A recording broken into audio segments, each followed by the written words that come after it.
Trump వస్తే మాత్రమే American ఆర్థిక పరిస్థితి బాగుపడుతుంది అన్నటువంటిది ఒక ప్రచారాన్ని చాలా బలంగా తీసుకెళ్తుంది ట్రంప్ ల్యాబీ.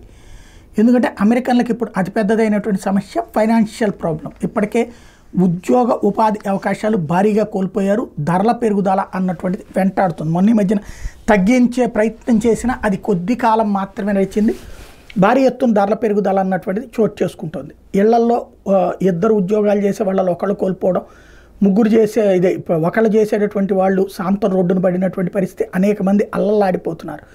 ఉద్యోగ ఉపాధి అవకాశాలు కరువు అవడం అన్నటువంటిది అమెరికాలో అతిపెద్ద సమస్యగా మారుతుంది.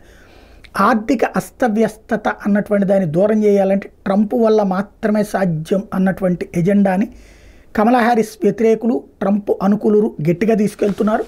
అది ఏ మేరకు సక్సెస్ అవుతుందో 80% మీడియా చేతిలో ఉన్నటువంటి కమలా హ్యారిస్ని ఎలా తట్టుకోగలరో చూడాల్సి ఉంది.